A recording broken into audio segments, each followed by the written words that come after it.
ఈ వారం మేషరాశి వారి యొక్క ఆలోచన విధానంలో కొన్ని మార్పులు చోటు చేసుకుంటాయి. అదేవిధంగా కార్యక్రమాలన్నీ కూడా అనుకున్న విధంగా అనుకున్న సమయానికి పూర్తి చేస్తారు.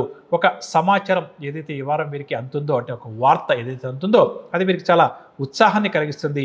గతం కంటే కూడా వర్తమానం గురించి ప్రత్యేకంగా శ్రద్ధ తీసుకోవడం ఈ వారం ఈ రాశి వారికి చాలా మంచిది. అంటే చాలా సందర్భాల్లో గతంలో జరిగిన విషయాలు మనల్ని వెంటాడుతూ ఉంటాయి. వాటి గురించి ఎక్కువగా ఆలోచన చేస్తుంటాం. అలా కాకుండా గతం గతః అన్న విషయాన్ని దృష్టిలో ఉంచుకొని వర్తమానం మరియు భవిష్యత్తు గురించి ఆలోచనలు చేయడం చాలా మంచిది.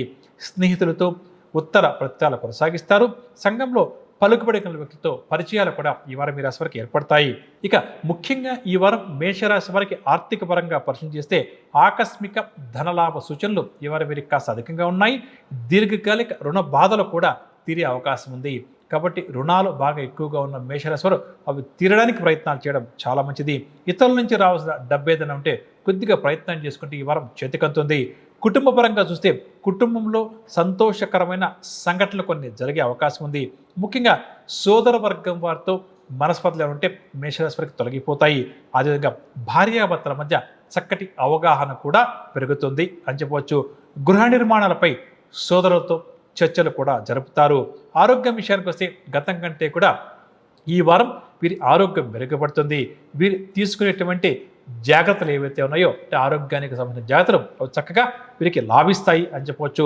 వ్యాపారస్తుల విషయానికి వస్తే వ్యాపారంలో అనుకున్న లాభాలు చేతికంతాయి. నూతన పెట్టుబడులు కూడా ఈ వారం ఈ రాశి వ్యాపారస్తులకు చేతికంతుంది. వ్యాపార విస్తరణ చర్యలు కూడా అనుకూలిస్తాయి అని చెప్పవచ్చు. ఉద్యోగస్తుల విషయానికి వస్తే అధికారుల నుంచి చక్కటి పిలుపు అందుతుంది. మంచి గుర్తింపు కూడా ఈ వారం వీరికి ఉద్యోగ జీవితంలో లభిస్తుంది. రాజకీయవేత్తలు, సాంకేతిక రంగం వారు ఈ వారం శుభవార్తలు అధికంగా అందుకుంటారు. మహిళల విషయానికి వస్తే స్థిరాస్తి సంబంధ క్రయ విక్రయాల్లో వీరికి మంచి లాభాలు చేతికంతాయి అని చెప్పవచ్చు. ముఖ్యంగా ఈ వారం మేషరాశి ప్రతి ఒక్కరు కూడా దుర్గా అమ్మవారి యొక్క ఆరాధన చేస్తూ ముందుకు సాగడం చాలా మంచిది.